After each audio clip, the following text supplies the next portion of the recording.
Hello, welcome. My name is Heath Gascoigne, and I'm the host of the Business Transformation Podcast.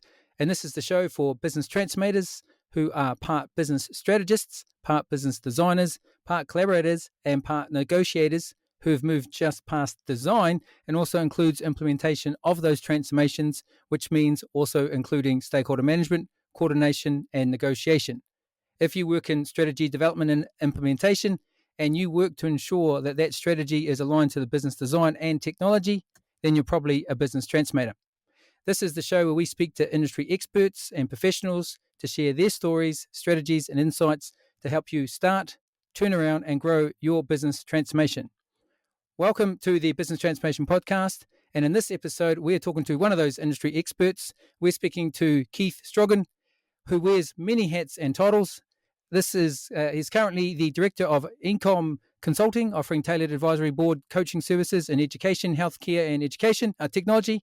Current partner at Ecom as head of higher education practice. Served as a NED at the non-executive director at Habitat Learn, independent governor at the Falmouth University, and many, many other roles. Keith currently holds his professorships in design engineering in London, digital healthcare Vienna, and international education in Kuala Lumpur. Keith, it's a pleasure to have you on your show. Keith, it's a pleasure to have you on the show. Thank you for your time. Hi, Heath. Great to see you again, and a delight to join you on the podcast. Thank you for having me. Oh, pleasure. You know, we haven't talked about this yet, but we have a few mutual friends. Yeah, it's a small world. Oh, it is a small world. It is a small world. Now, for the audience here, Keith has a mass of experience and knowledge across all different sectors, verticals. Has a strong, I wouldn't say focus, but has spent some time in higher education as a professor and also in practice. So we have the benefit here of having both a practitioner and a academia. So for to set the agenda for the call, because I personally, and I get a lot of inquiries and people asking me and emails and all chat bots and everything else about different approaches that are currently used today versus, aligning what was done at some point in time, a particular framework that was used for something else. For example, a TOGAF was used as traditionally used as an enterprise architecture tool framework. It is those that know TOGAF. It is designed by the Open Group. The Open Group is on their website, which I even wrote in my book. On their website, they are a technology standards company, and their focus is on technology. What is happening now with business transformation, or digital transformation as it's called now, is that they're using frameworks that were once designed for something else, and they're being repurposed to use for another purpose. And then there's a little bit of, not exactly been adopted or adapted or fit for purpose. And so there's some issues that are arising from that. So Keith, from your professional practitioner experience, but also from a academia experience, what are you finding with the way that frameworks have been developed and are they being used the right way today? Yeah, I really echo your comments there, Heath, and indeed the concerns you've expressed, because I think we all too easily take frameworks off the shelf, or rather pay consultancies a large amount of money to take frameworks off the shelf and fit them into our context. And I think context is king here. Really, I think you really context. need to understand the particular organization. You need to understand its beating heart, its purpose, its people, because without knocking the frameworks, theoretically there are some very good things there. There's some very good evidence of past use. But if you, as with any sphere of activity, if you take a framework developed in one area and try to kludge it into another area, you don't always get optimum results. Yes. And particularly when you, in the process, ignore the context and indeed ignore the people. One of the things that worries me deeply about digital transformation programs, whether it's in education or healthcare or technology or just general innovation, is that a huge amount of attention and indeed a huge amount of money is spent on the tech and the consultancy piece, Mm-hmm. and all too little applied to the people. Oh, Um, yes. and unless you actually address the people issue, Mm-hmm. you're never going to leverage the benefits of the technology. And part of that is not just about enabling people to understand the technology, but to ask the right questions of the technology. Let me give you Yes. what might seem like a trivial example, but it's from education. Um, Mm-hmm. and obviously, COVID for education, as with many areas of business endeavor, has really accelerated the digital transformation program Mm. leaps and bounds. Yep. And so higher education, as with K-12, etc., pivoted very, very quickly, and full praise to them for the way they went online quite quickly. Yep. Um, and one of the things that worries me is that education, and indeed with other sectors, probably now have deluded themselves that we're online, we've done digital transformation, Yes. whereas Mm. by and large all they've done is they've taken their existing lectures and Mm-hmm. put them on Teams. Now Yes. that's not digital transformation. Mm. Um, Yep. and even more than that, I had a really interesting argument with a very eminent law professor quite recently. Um, and he said to me, Keith, the problem is that my 2-hour law lecture simply doesn't work on Teams. And I challenged him and said, well, what makes you think your 2-hour lecture worked anyway? Yeah. Um, Mm. um, and if we take the education example, if we're trying to pivot online and we simply take an old approach, chalk and talk, Yep. which has its own limitations, Mm-hmm. and then simply put that into a sexy digital environment, we're not going to get the transformation in education that we Oh, are yes. seeking. Yes. Um, Yes. I um, have a thing where I say, if you start at technology and add more technology, you will not end in transformation. Yeah, absolutely. Um, and even going back, several decades when I first got into healthcare, it was from a radiology perspective. So I was on the team that rolled out the world's first clinical MRI scanner Oh, wow. back at the Hammersmith Hospital in '81. Um, and it was really interesting that actually the images that people liked most were the really crisp, beautiful images, the Mm-hmm. images that told the medics the most diagnostically were often the images that didn't look as good. Oh, Um, okay. Yep. and so people were often sort of fine tuning the tech, or indeed, you know, operating the tech to produce glitzy images, Yep. but they weren't necessarily the images that conveyed the most diagnostic information. Yeah. They're not the most Um, useful. yeah, and it's exactly the same problem in another vertical, isn't it? Mm. We need to be asking ourselves constantly the question: what is it that I'm trying to extract from Mm. this toolkit, be it a piece of digital technology or a business process? And fundamentally, by and large, that's an information problem, isn't it? What Yes. information am I looking to extract? And indeed, how am I going to turn that information into actionable knowledge and Yep. understanding? Um, and I talk a lot about what I know this term, the knowledge spectrum.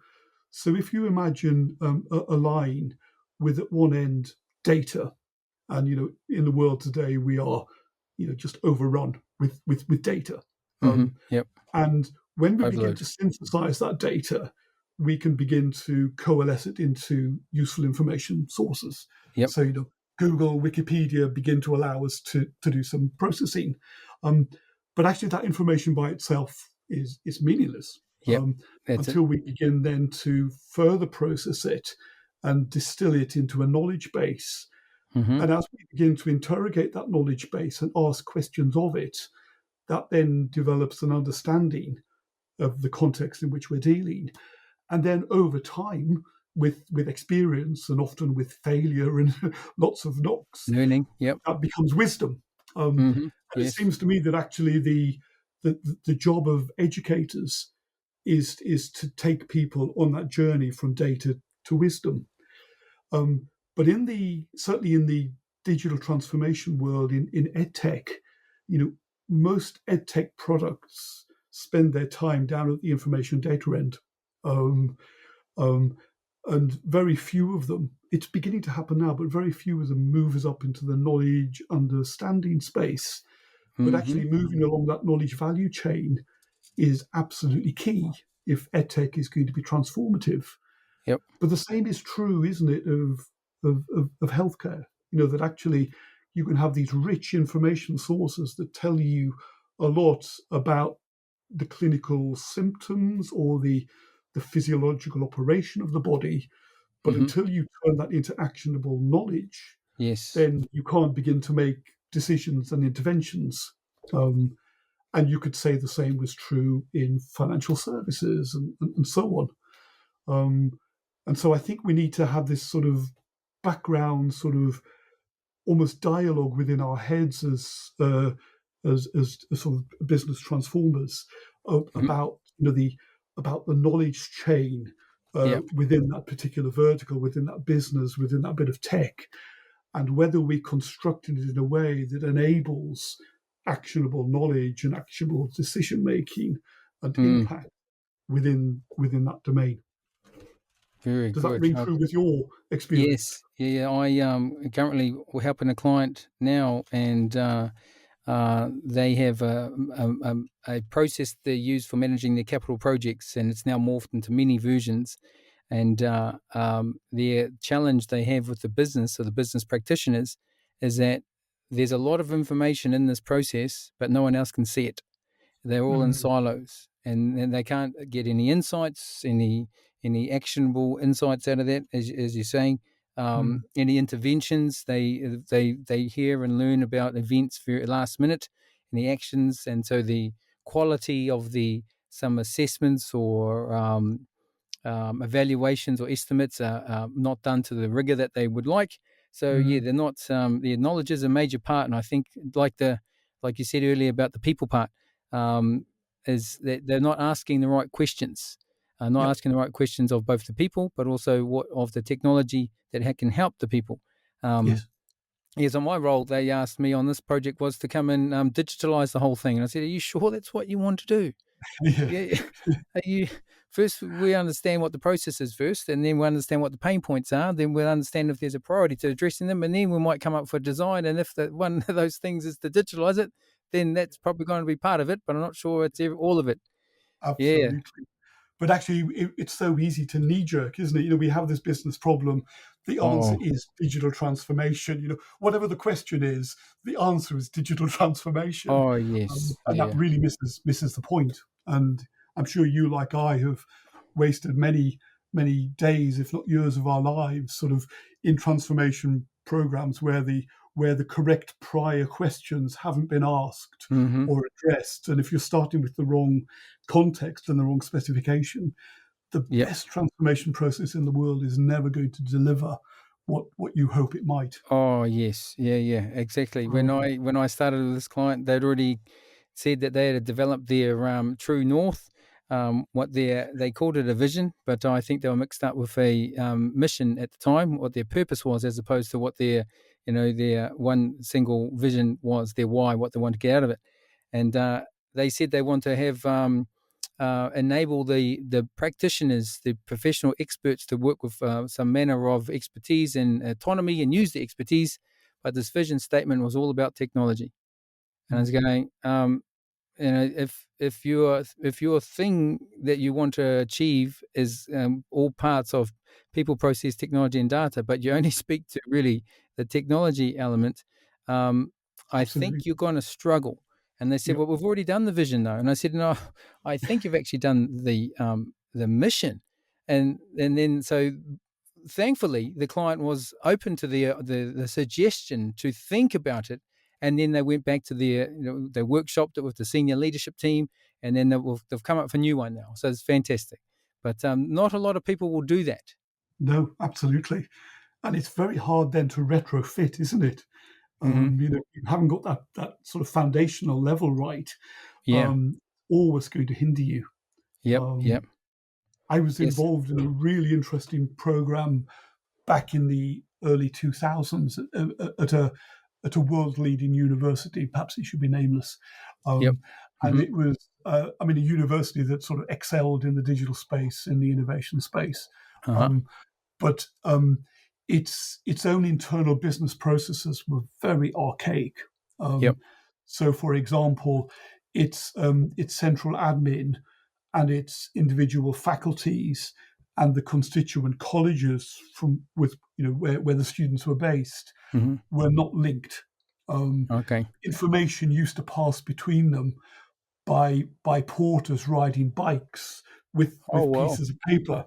So something would have been printed out of one computer system in one place, Mm. carried by bicycle to another Wow. place, and input into the Yeah, next yeah. computer system. Hmm. Um, so Wow. we had to design a sort of an information system, an MIS, a student record system Uh-huh. Yep.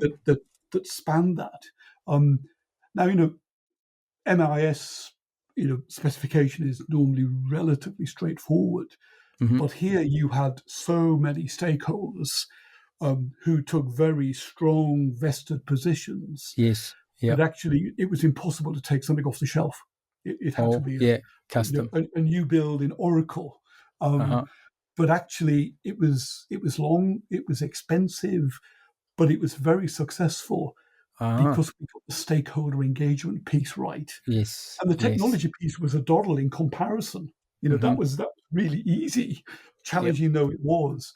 It Hmm. was the stakeholder management and engagement Oh, and yeah. getting people to Yes. even accept Yep. that a sharing of data Hmm. was important, Yep. let alone how to format that and who had access to it and who could just read it, who could change it, Yep. etc. etc. You must Okay. have heard it. Just we're going to on this point here, and I want for the listeners to hear this very clearly, because in the context of your background is you technology education, um, innovation, many years. And so you could have a tendency, if you wanted to, if you had a perception bias that way towards technology. But here you are saying the key is stakeholder management. Now, I think for a lot of technologists who love to play with their toys and the latest tech and almost Mm, design it and throw it over the fence of the business and go, mm, "What, we built it? There it is. It's mm. amazing." But the business is going, "Well, it looks good, it sounds good, but from your perspective, it's if other technologists that come along and go, okay, I know that technology is going to feature here somewhere in this end solution, but maybe we should take the time to understand these stakeholders." Absolutely. Oh, it's absolutely crucial. And I've seen so many projects fail to achieve potential or fail outright Mm, because that people part, either the stakeholder engagement piece or equipping the people who are using the tech to deliver it. mm, If you get those wrong, it yeah. can hold you beneath the waterline. Yes. Oh, I yeah, believe yeah. passionately. Yeah. Um, um, That is a great analogy. I'm going to hold you out of the waterline because that is what it's like. You're like just sucking it up. Sure, absolutely. And actually, a lot of my consultancy at the moment takes me away from that sort of central tech piece into the people piece. Hmm. Um, so, when I'm working with companies looking at innovation, we, of course, look at all of the models and design thinking or whatever might Yep. be a part of that process. But increasingly, I try and take them away from that and say, let's devote some time to the stakeholder piece, to the Hmm. culture piece, Oh, to yes. the Yeah. coaching piece. How do we coach people Mm. either to be innovators or to feel comfortable with innovation? Um, because the psychology of this is every bit as important as the technology. Oh, yeah. I Yeah. believe. Not one Sounds very more than the simplistic, other. but it's true. Yes, yeah. You mentioned a great point there about the culture. Like I've said many times on this podcast, and I think in the book, is about it's a cliche. Strategy, culture eats strategy for breakfast. It doesn't matter how great your culture is or your strategy rather, and you invest a lot of money in your strategy. If the culture isn't on or bought into it, then forget about it. Absolutely. Yeah, absolutely. And I mean, there are no easy ways to do that. You can't, just press a button, and you Mm, can't necessarily just take a rule book off the shelf and say, there it is. yeah. Culture takes a long time to establish, and it takes a lot of very careful work to sort of understand and open up, and deconstruct and put back together again. Oh Um, yeah. Yeah, but new um, ways of working, yeah, behaviors, driving the right behaviors.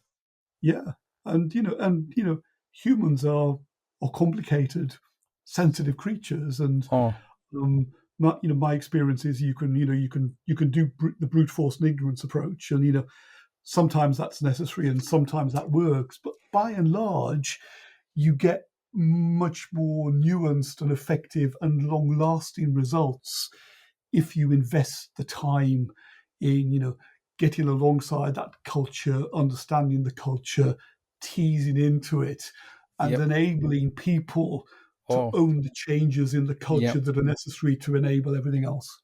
Oh yes, you hit the nail on the head there with the enablement part. I think Yeah. that's probably one of the missing things I see with with consultancies anyway coming in to help the clients out. And sometimes I wonder why the client even bought a consultancy and why don't they just build it, and develop the capability themselves? Because Mm, what they end up doing when they bring in some consultancies, the consultancies don't develop an internal capability, although that might have been a deliverable for them to do for the mm, client mm, to establish some form of capability to enable them to do it again and again. But what they mm, end up doing is creating a dependency, so that the client is always dependent on the consultancy, and so that absolutely. yeah. So have you found that? Yes, I have, absolutely. And I think it behoves consultants and coaches. The same is true in coaching. It behoves those professionals to actually sort of watch out for those dependencies, and to sort of to break them, and to encourage the appropriate distancing to take place, because that doesn't Mm, do anybody any good. Um, yeah. and I think sometimes companies and individuals look for those outside consultants or coaches, from a sort of confirmation bias perspective. We've done the diagnosis, we've decided what's wrong, we've decided what the solution is, and we want you to come and say, yeah, that's right, and do it. Yep. Whereas actually the role of the consultant or the coach is to come in and say, oh, can we just go back to your starting assumption here? Can we take a look Yes. at that? Yep. And that's often not welcome or Oh yeah. comfortable. Yeah. Yes, it is. I think it's like the team I'm with at the moment, and coaching them through it is, it's about having those uncomfortable conversations, and it is not an ideal situation to be in to come and join a project and then start to unpick previous decisions, but you need Mm, to challenge why those decisions were made and on what basis they were made. yes. Yeah, Yeah. just what you were saying there. Yeah. Yeah, yeah, yeah. Um, it's sort of. I was talking to someone just yesterday about the whole COVID pandemic, Yep. um, and around around use of data. Um, Mhm. and we were bemoaning, and I'm sure this is perhaps a worldwide phenomenon, but we were beholding the sort of the numeric illiteracy and statistical illiteracy of the UK population, and of Yes. politicians in particular, Hmm. and saying that actually you could look at this data set, um, and you could take away a position of despondency or a position of hope from the same data set if you're Yes. not asking the right questions of it. You Um, can interpret it anyway. you can, and we often find that in our work, don't we? That so you go in, and if people aren't asking the right questions of their context, then Mm. they can make some decisions that are sort of 180 degrees out of kilter Yes. with Oh, reality. yes. Yeah, Um, so then to that good point there. So yeah, it is about asking the right questions. So what are some of the questions you ask, if not all the questions you ask, and is there an order to those questions? When you join a program, the client calls you up and says, "Keith, we've got something. We need you to come in and fix this." And mm, what's your process that you follow? yeah, um, it varies enormously by context. Mm-hmm. And I think it's driven often by the people that you have in front of you. Um, and for me, I start probably quite strongly with a sort of a psychological bias, Uh-huh. because I'm trying to work out how precious the people are who are sitting in front of me.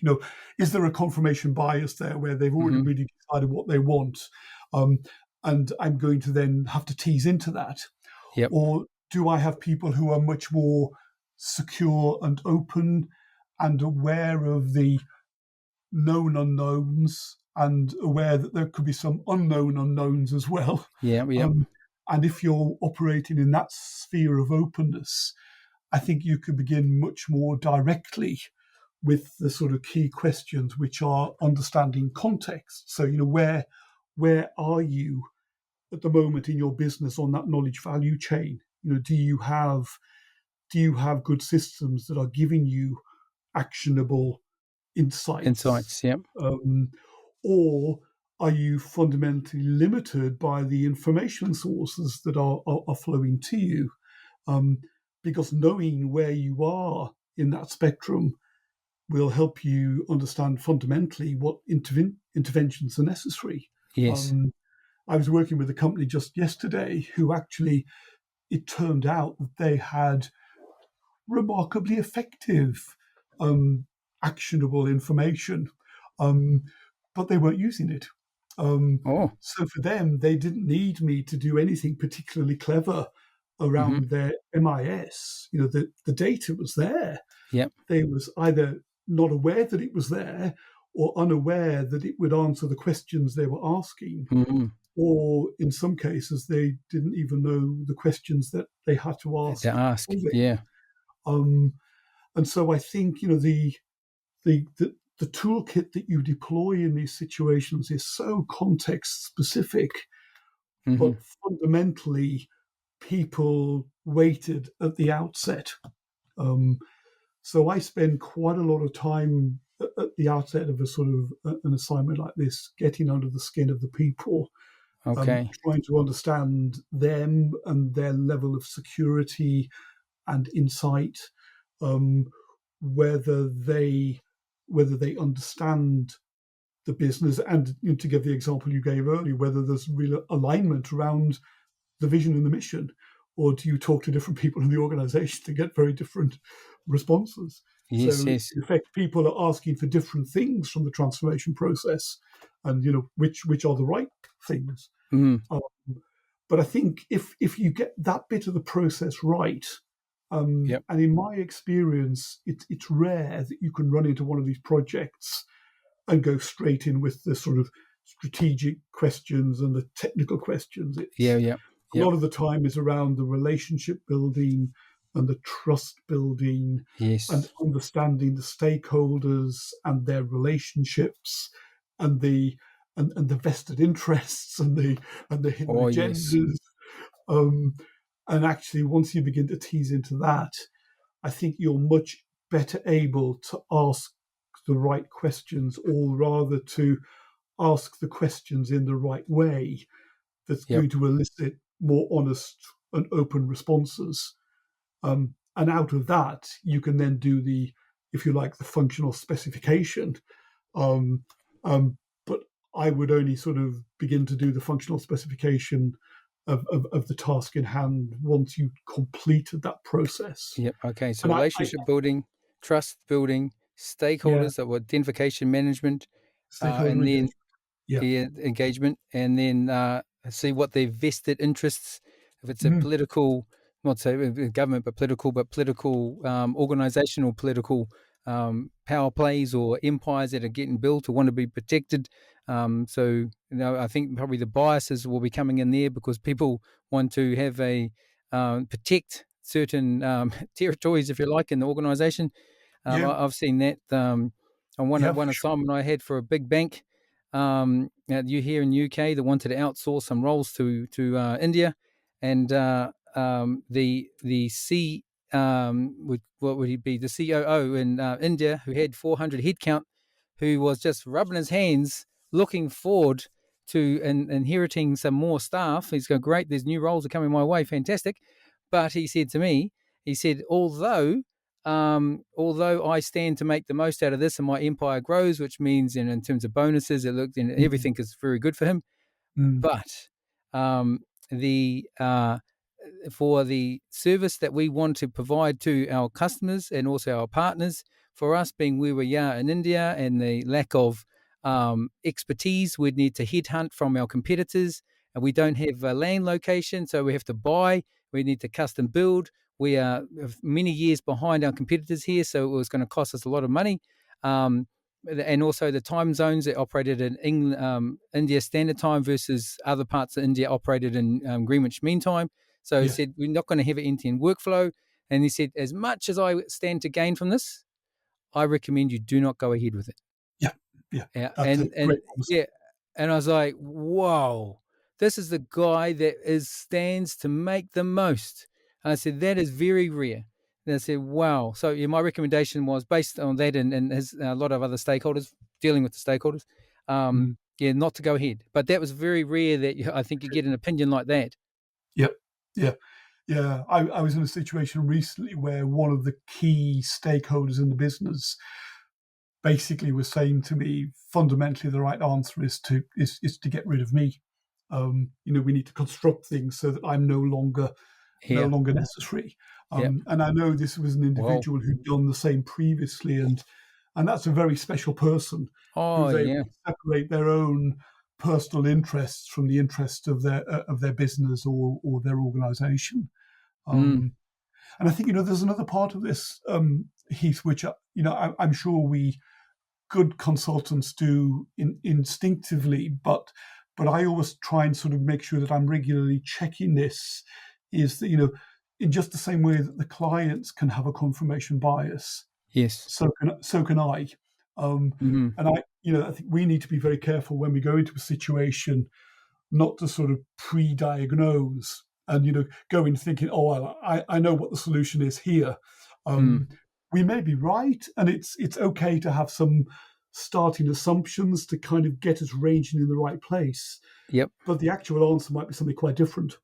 Yes. Yeah. Um, Yeah. You know, yeah, you raise an interesting point there. You know, I think with all coming with back to the frameworks and the point you just mentioned, I think the frameworks are good and and used. I think uh, they are used in the degree that proportionately and appropriately. They're not mm, used taken off the shelf and applied 100%.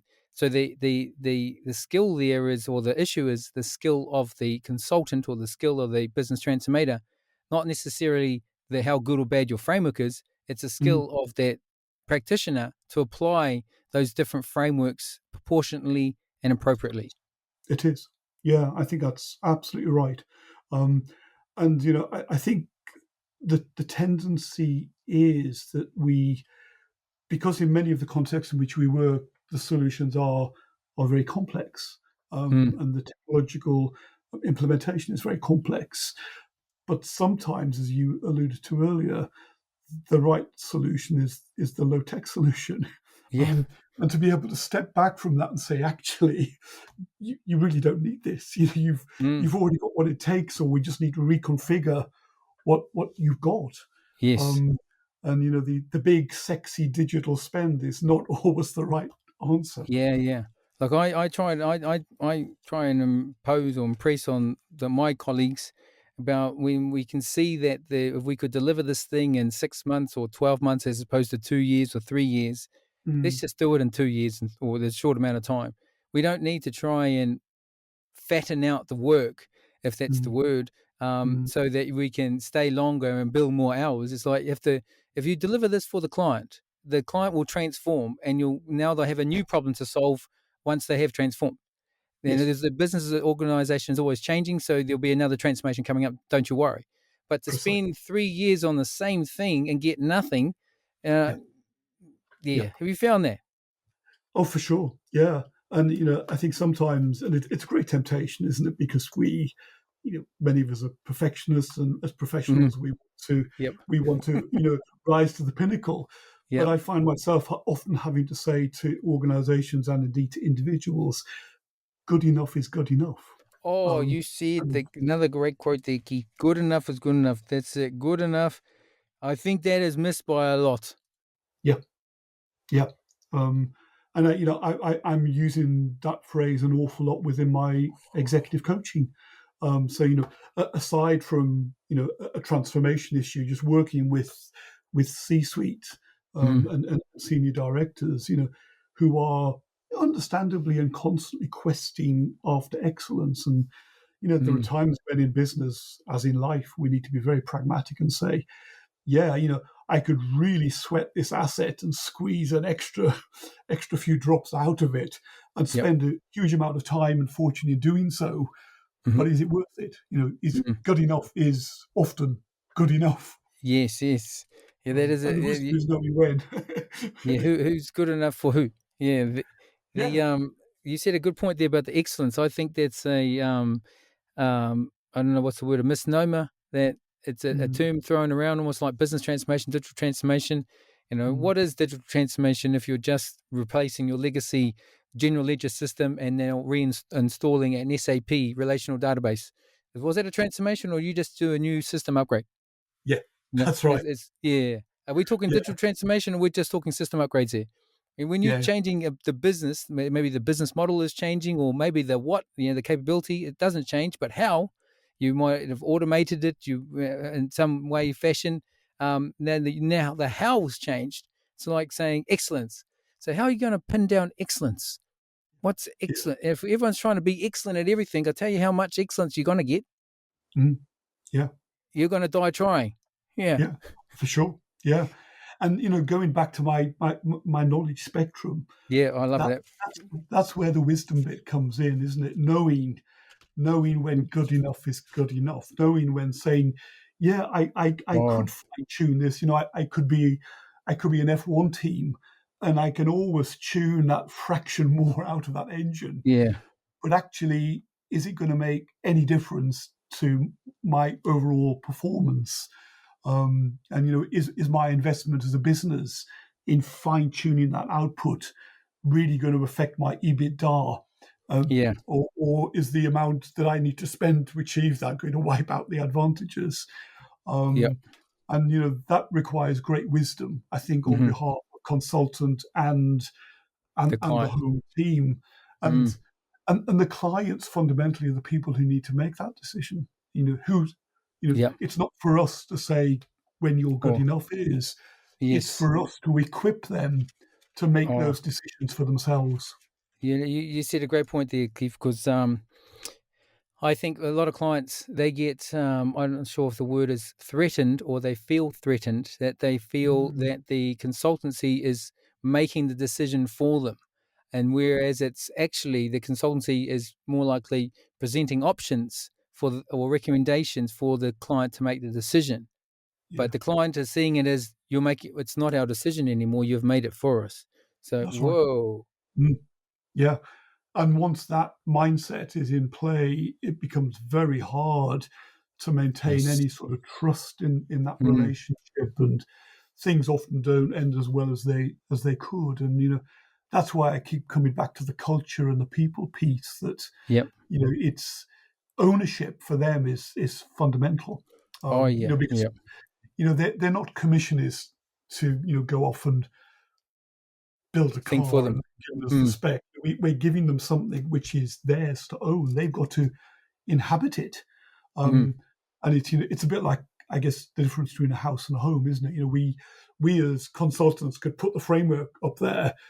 Um, yes. but it's a shell. It's a very pretty shell, but it's a shell, and it's only when a family occupies it, it's only when an organisation occupies it, that Yep. it begins to turn into a home and has a life of its own. Mm, Um, and we have to enable that sense of ownership, don't we? So that the shell we give them is maximized for the life the organization wants to live within it.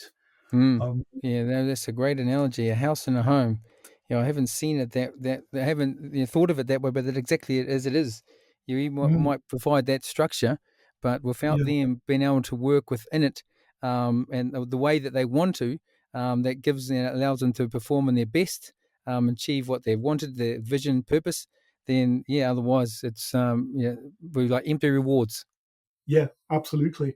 And I know within Hoba you do a lot of coaching as part of the offer, don't you, Heath? Hmm. And I would imagine, and certainly my experience is that the coaching skill set um, is not something which is just a sort of an add-on and a wraparound. Quite often people think, oh, well, we'll get the transformation done and then we'll do some coaching to enable people to Yeah. work within it. But actually, I think a really effective consultant um, is someone who has that coaching mindset. So all the way through the process, Yeah. they've got those people skills at play, just, understanding the right question to ask, or understanding from the unsaid where the barriers are, or where the pushback might be.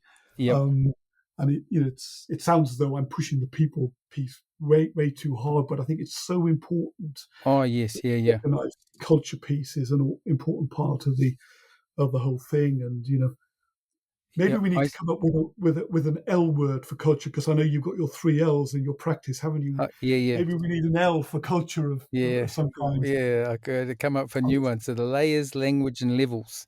Yeah, Yeah, there's layers in organization, strategy, ops, and implementation.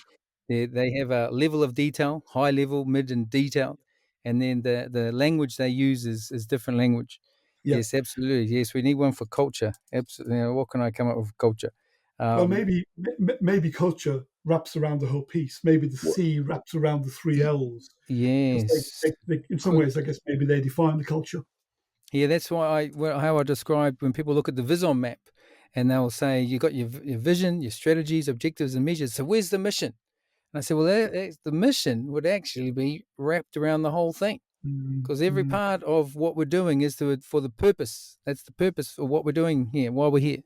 So Yeah. yeah, so okay, yeah, Absolutely. culture could be that could be a way to include it. You said a good point there about earlier about the ownership for the stakeholders. Now, Mm. I have with this current client and the team that I'm in is like we and cautious of the point that you also said about our as consultants own perception bias or confirmation bias, that we ourselves must self verify, self check ourselves. Um, is that we might have an idea of what that end state looks like or the journey looks like, and I try to explain to my colleagues and also the students is that we're leading them down this path, this transformation path. And, Yep. and what will happen as we go down the path, we'll share more of what we are showing them in terms of the problem that they're facing. So their perception of their own problem will change. And then the priority of what they want to, how they want to address it will also now change. And so my colleagues will push back on me and they'll say, but are you pushing them down to the end state that we want? I said, well, it's like this. Yes and no. We know where we're going to end up, but we want them to come to their own realization. Because if we make the decision for them, at the point you talked about earlier, and if they can embed this change, um, they won't take, once with the consultants are left, they'll go, there goes the consultants by, and then Yes. they'll go back to their old ways of working. They've never Yep. embedded the change. Yep. Absolutely right. Yeah. It's so important, isn't it?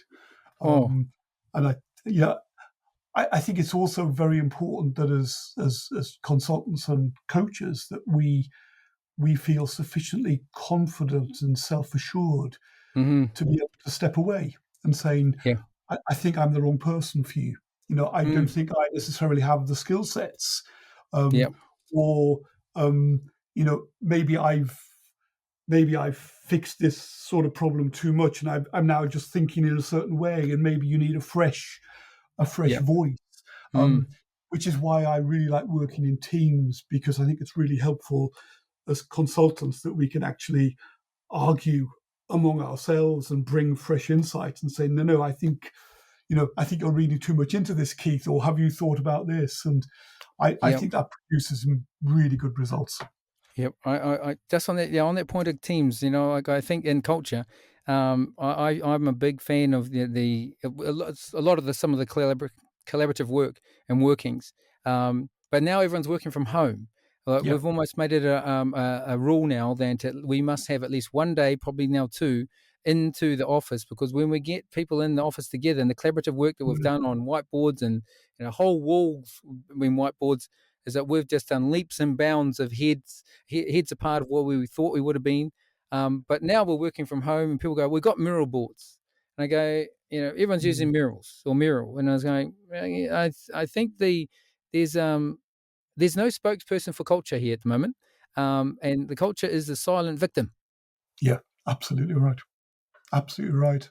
And that is a real challenge. And I mean, you and I are techies through and through. You'd expect us to feel very comfortable with this, but our experience tells us that actually, until you have a degree of physical presence, it's really hard, to feel the pulse. It's a bit like, doctors, physicians now having to do triage by video. Yes. And, if you can't feel the pulse of the person, Yeah. if you can't read their body language, that you're missing out important bits of information. And I don't know about you, but I really like to walk the corridors. When I'm working with an organization, I just like to be able to wander around and pick up the You can feel the vibes. vibe. Yes. Yeah. Yes. And that tells you an awful lot about the culture piece that informs your conversations and your questions and your diagnostics. Oh yeah, yeah, Really. I've got a program manager I used to work with in Australia, and I posted something on LinkedIn about culture, and he said, "Oh no, work from home, 100%.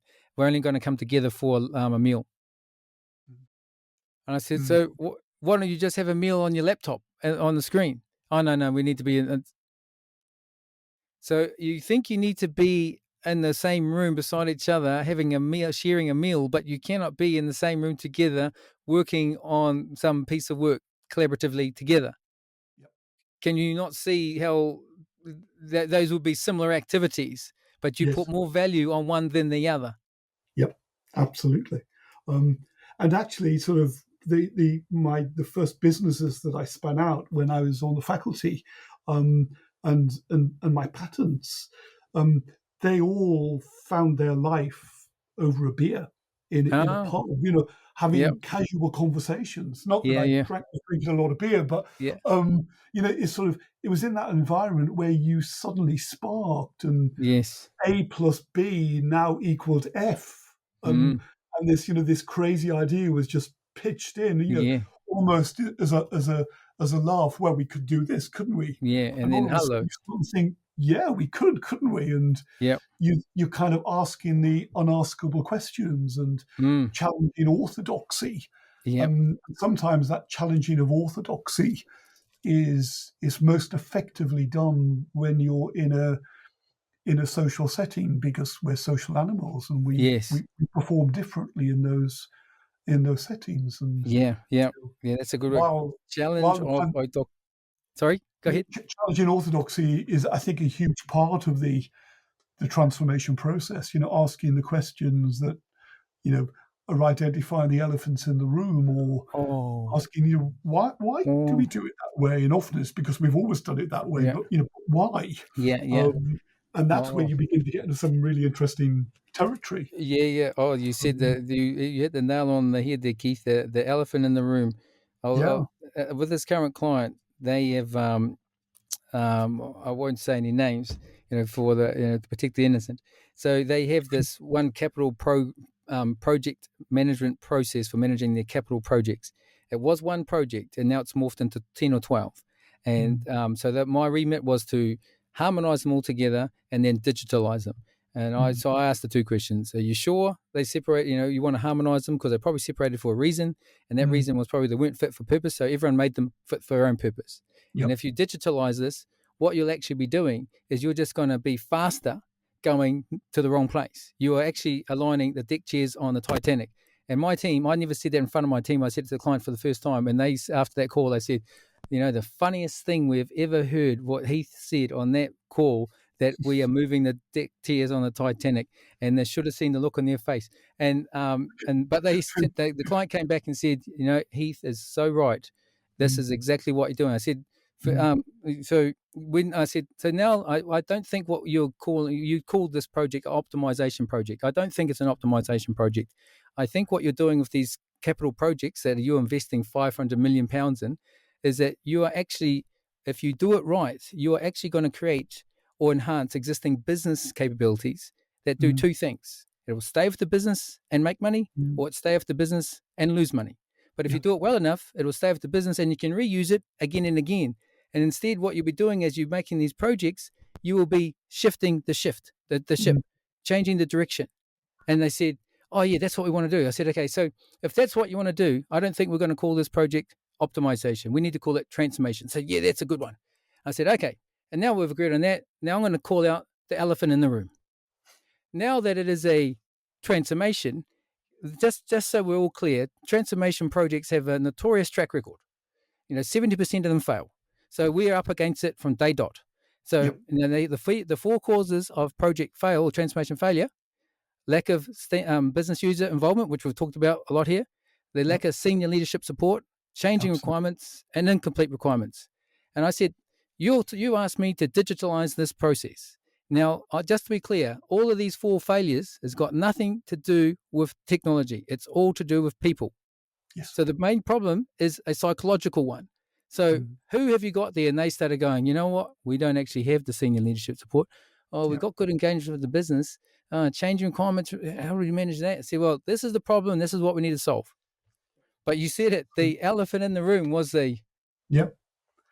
And there mostly is an elephant in the room, and actually, oh, the sooner you identify those subcurrents, mm, and the awkward questions and the mal-assumptions or the unknown unknowns, yeah, yeah. then Oh, I like then that. you're in Yeah. business. One of the an example of one of my early companies working in medicine, and again, this was an idea that came out of the pub. I was working at a big London teaching hospital, and this was back in the late 80s, and we desperately needed an MRI scanner.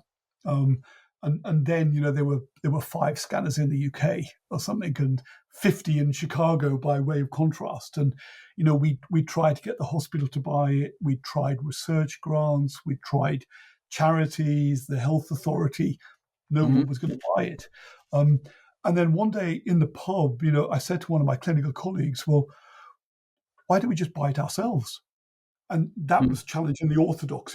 Someone else provides the equipment and we use it. Yeah, yeah. But there was something then, the government has something called the Business Expansion Scheme, which made it very tax efficient to set up and operationalize businesses. So what we did was we set up a PLC.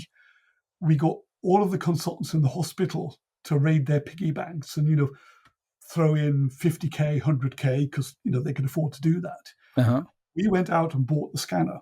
Fantastic. And we gave it to the hospital. They housed it, so they paid for the room. We Mm-hmm. paid for the scanner. We gave it to them for NHS patients, so they put all their patients through free of charge. So it Oh, was win-win-win for the hospital. And then the rest of the time, we put private patients through, um, and we charged them a and sensible paid for rate. it. Yeah, yeah, And then all the consultants got their money back with a big profit, yeah. and everybody was happy.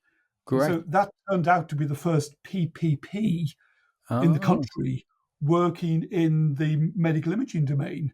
And it was a crazy idea over a beer yeah. when we challenged the assumption that someone else had to provide the equipment. And we said, well, we could change the business model. Um, Mm-hmm. and that is I tell it because it's such a trivial example. Yeah, yeah. But Actually, major it was result. transformative. Mm. Um, Yeah. So challenge the assumptions, as yeah, uncomfortable as they may be, yeah. and it may be helpful. And and at a prior career to this, now some time ago, um, when at one stage I wanted to be in equities, Mhm. and then moved into financial planning, and a mentor I had at the time, he said, "Heath, you look too young and you need to drink. If you're gonna," I said, "Well, I enjoy maybe a glass of wine or a vodka, lime and soda." But he goes, "No, no, no, no, no, no, no. You're going to spend a lot of deals, and a lot of deals are going to be done in the pub." And I was going, "Yeah, okay." So, yeah, so maybe I do hold some value in the social aspect is a lot of ideas come outside of the workplace, the four Absolutely. walls of the workplace. Yeah. And it has nothing to do with the alcohol. It's just about the freedom. to Yes. socialize and to step outside the box and to allow your mind to range around. And Yeah, um, having the creative space. yeah, Yeah. absolutely, and the freedom and the permissions to do that. And and sometimes it's not just about challenging the assumptions; it's about knowing what the assumptions are. Mm. Because so Yes. often when you ask the question, well, why does this happen, or why do you do it this way? It's kind of lost in the mists of time, and no one knows Yeah, why, yeah. what the assumptions are, and we got to tease into that. Yeah, oh, I can tell you about an assumption.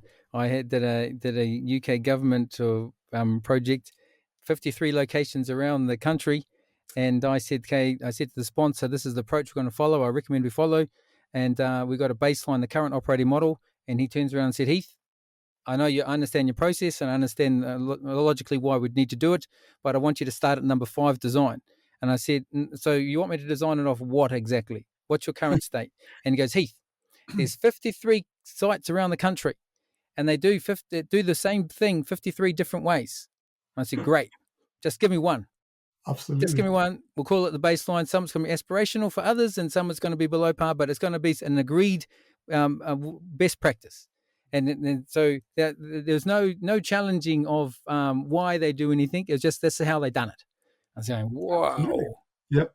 Lost in the mists of time.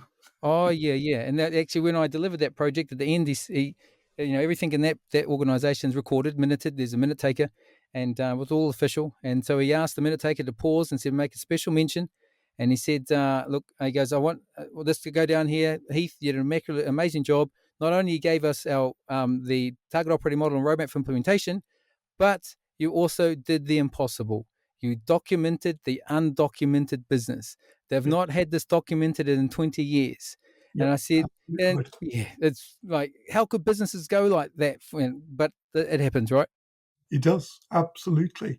And we've used a few medical examples on route, but I think the word diagnostics is an important word, because a big part of what we're doing in the early Mm, part of this engagement is a diagnostic process. It's and in the same way that in medical diagnostics, it's not always a precise art. You have to try things out and mm, tease in, because in the same way that when a patient typically goes to see their physician, they go in and say, oh, I've got a problem in my knee, but they really want to talk about something else. And it's often the thing they say just as they're leaving the room that's the really yeah, important thing. Um, yeah, and it's knowing that, it's that diagnostic art almost of knowing mm, the questions to yes, ask, so you really get under the skin and you find out the elephants and the things that really matter, yeah, and yeah. The where the art. fear is. And yeah, that's and that is both a science and an art. Yeah, yeah, it's it. The yeah, the science and the art. I try to tell these guys and my team is that like business architecture is about making visible the invisible. This stuff already exists, but you can't see it right now. You're looking at it from a particular perspective. Mm. Mm, yeah, So completely agree. I wanna cover as much as I can of what we've said, and then I want to ask you a final question, Keith. The Sure. Now that you after let me get through the what we've covered, because I really like the knowledge value chain. I think that's gold. I think a lot of clients that I've been on recently, and more likely to future clients, that to understanding that value chain of having your data, that you synthesize it, you're creating your knowledge base, you understand it, you interrogate it, sorry, then to get some understanding. And then lastly, where you said was the wisdom, and this is where you get the wisdom, which is where you can understand and you would have the wisdom of, oh, this is probably good enough. Yeah, Good is precisely. good enough. Yeah. Good enough is good enough. Yeah. Yeah, yeah. So there's a lot we covered there. The context you said up front, very first, is key. Everything understand first, for you to understand context is you understand the organization, the purpose, its people. Um, you talked about asking the right questions. That's right. The major issues of not just asking the questions to the people, but asking asking the questions, asking the right questions, and also with the technology side, the right questions of technology. How would that best enable the business, as opposed to just designing business technology and handing over to the business? Go, there you go. Yeah. Yeah. Um, what else do we cover there? The classic knee-jerk reaction, where consultancies may have a tendency to, or clients have a tendency to, okay, this is my problem, therefore this is a solution. Yes, Yeah. absolutely. Yeah, you jump in, confirmation bias, pre-diagnostics. Yeah, all of those things. Okay. So if I say to there's a lot. Yeah. If I say to you there, knowing what you know now, many years in the practice, you are the most qualified, academically qualified, and probably also practically qualified person that we've had on the calls, on the podcast. So you have a wealth of knowledge. So knowing now what you know, what would the three things be that you would either do differently or continue doing to help your transformations, help your clients through your transformations? Gosh, that's a really tough question to boil it down to three. I don't want to be trite, but I think I'd say listen, listen, and listen. Oh, gold. Yep. A sort of, and by listen, I mean an active sort of listening. I mean, listening to the probing responses to the questions you're asking. But the reason I say it three times is that I think, all the way through this process that you're doing diagnostics, you're offering the challenges, and at each point you need to be triangulating and correlating what's coming back, because that helps you to refine your process. And actually, while we were doing that summary at the end, I came up with 4 C's: culture, context, challenge, and construct. And I think maybe that's a framework. I know it's 4 rather than 3, but I'm trying to understand the culture, and from that trying to understand the full context in which we're operating. And then within that, I can offer the challenges that allows me to get under the hood and really understand the nature of the problem. And only then can I construct the solutions. And, that ordering is quite important. We shouldn't be tempted to go in and construct the solution before the others. We've done those other pieces. So okay, that's going to be not answered your question. Notice that the art of the politician is not to answer the question you asked. Yes. Yeah, isn't it? It's a Teflon. It's a hey, whoa. Yeah, no, that's great. So the four C's. You hit the nail on the head here too, because order is important, and like the sponsor on that previous project wanted to start at number 5. It's like there's a process for a reason, and number one, and there's a funny little thing in front of that name design. It's got a number. And the number and there's an order to a number, and the order is usually there for a reason. So if you want to start at 5, it means we'll skip number 1, 2, 3, and 4. And right. So the order: culture first, understanding the culture; 2, the context of how you're operating in; the challenges, number 3, of now that you've understood culture and context, what challenges are they facing, so that you do what you talked about, or you don't have your perceptual bias and you don't jump to conclusions. So you're asking the right questions, and then you can come and construct, whether it's constructing the process that you'll go through, the approach you go to get to understanding more of the problem, or constructing then the solution. But that's a really quick way to say, okay, guys, at a presentation, 4 C's, guys. Yep. And actually, I guess it ought to be 5 C's. The final one ought to be collaborate. The whole thing ought to be something which is co-owned, co-created. Maybe co-creation is a better word than collaborate. But okay, I expect to see a paper coming out shortly on the 5 on the down as we speak. Yeah. And because I tell you what, there's, in terms of your own knowledge value chain, you're at the wisdom part. So if only. Oh yeah, I'd say that in jest, but I'm also serious. The for the wealth of knowledge you have, that some people would think that, okay, you're just pulling a string and then here it comes. It's like, yeah, okay, let Oh, me no. see, archive this number. Yeah, got you. Yeah. I had a full head of hair when I started this process. So Happened. okay, I must be only halfway through. Yeah. Yeah, okay, Keith Straughan, thank you very much for your time. It's been invaluable. Yeah, that was amazing. Geez, that I usually we go for a short time, but geez, we've gone over time, so that was easy to do. Yeah, Keith Straughan, thank you very much. You've been amazing to have on. I will I'll let you know when we go live and the podcast goes live, and then I'll send you the link, and you can send it out to your network and tell them that you're on here and all the rest of it. But they'll put the links in the show notes of. We'll find some of the references to some of the quotes you've talked about, and maybe the sources of some of the maybe if your own site, if you've got any more information on, if you've got it documented, or some presentation video of Sure. the value knowledge chain, that I think is very, very insightful, especially for the viewers. Keith's background in education. You're getting a free masterclass here, so wrap it up where you can. Heath, it's been my great pleasure. Thank you so much for having me.